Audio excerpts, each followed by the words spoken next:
السلام عليكم ورحمة الله وبركاته. ازيكم حبايبي؟ عاملين ايه؟ وحشتوني جدا جدا جدا. النهارده هنكمل مع بعض سلسلة وصفات اكلات العيد. هنعمل شوربة الكوارع، احنا عملناها قبل كده بالفتة والنهارده هنعملها شوربة. النهارده حبايبي هنعمل مع بعض شوربة الكوارع. انا جايبه النهارده واحدة كرعاية امامية كده زي ما انتم شايفين معايا، صغيرة بس هي لا عشان هي بس بقر صغير. تمام. غسلتها ونضفتها ونقعتها، غسلتها 3 مرات بالملح طبعا والليمون والخل، دي 3 مرات الاولانيه، وبعدين نقعتها ربع ساعه في ملح وخل وليمون ودقيق، وبعدين طلعتها من الميه دي، غسلتها مرتين وصفيتها كويس قوي في المصفى زي ما انتم شايفين معايا كده. ده لونها بعد ما اتغسلت. وعندي حبايبي النهارده واحدة قرفة، 3 حبات ورق لوري، عندي حبة 7 بهارات، فلفل اسود، حبهان وبصل وطماطم. ويلا بينا نشوف هنعملها ازاي. احط الحلة بتاعتي على النار واخد معلقة سمنة بلدي، بتفرق جامد قوي في الطعم.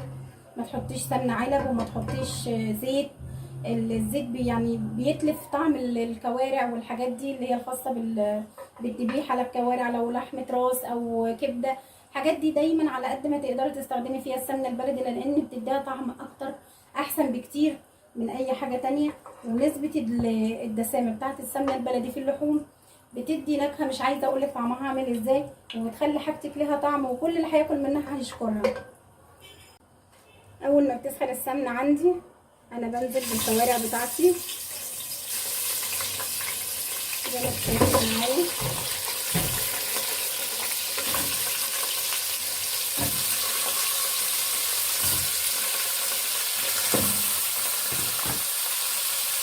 بديلها تسويحة حلوة كده عشان تديلها طعم، وكمان الشوربة بتاعتها تبقى طعمها احسن بكتير.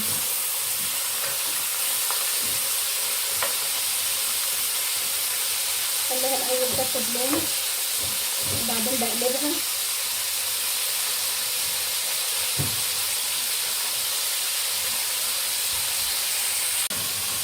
بقلب كده على الناحية التانية.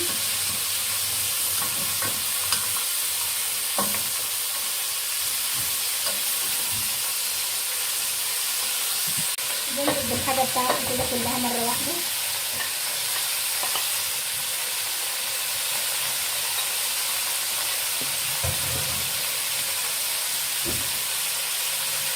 وكده اقلب.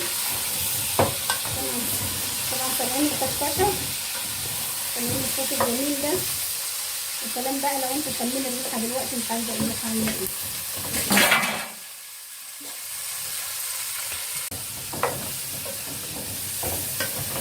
ببتدي اقلب كده فيها كويس كده جامد، اقلبها كلها عشان مفيش حاجة تلزق مني من تحت. طبعا سامعين التشطشة وسامعين الصوت الجميل ده. امال بقى لو انتوا معايا دلوقتي شامين الريحة الجميلة دي.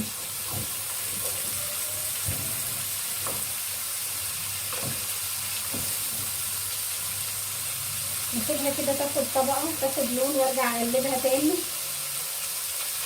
وكل شوية بقلبها، كل شوية بقلبها. عايزة اقول لكم يا جماعة، لما تيجي تشتري كوارع يعني الافضل تشتري الكوارع البقري. الكوارع البقري بيبقى لها دسامة وبيبقى لها طعم حلو، ولون الشوربة كمان بيبقى حلو، بيبقى فيها الدسامة كتير اكتر من الجاموسي واكتر من عجان الجاموسي. فجربيها كده حتى هتلاقي فرق جامد، هتلاقي فرق بين البقري وبين الجاموسي في الطعم وفي الريحة وفي النكهة، بتبقى لذيذة قوي. جربيها وهتشوفي الفرق. دلوقتي انا عندي ميه سخنه بنزل بيها كده.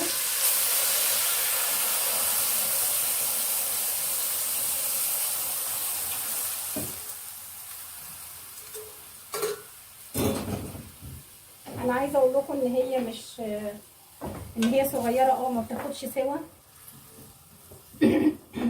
بس لازم الشوربه عندي تكون شويه اكتر من كده، فانا هغلي لها حبه ميه كمان وهنزلها عليها واوريها لكم بعد ما تغلي الميه. دي حبايبي شايفين لما زودت الشرب الميه اهي، حطيت كمان ميه بتغلي وغطيتها. لازم تكون متغطيه كده عشان لما تغلي هي اصلا الشوربه بتاعتها بتقل شويه. تمام. يبقى عندي نفس سمك الشوربه اللي انت عايزاه. انت عارفه طبعا ان شوربه الكوارع بتبقى تخينه شويه وتقيله شويه، مش زي شوربه الفراخ ولا شوربه اللحمه. هنشوفها كده ان شاء الله بعد ما تستوي في الاخر. هي مش هتاخد من ربع ساعه لتلت ساعه، لان انا جايباها صغيره اصلا. ان شاء الله هتستوي بسرعه وهوريها لكم على طول.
الله.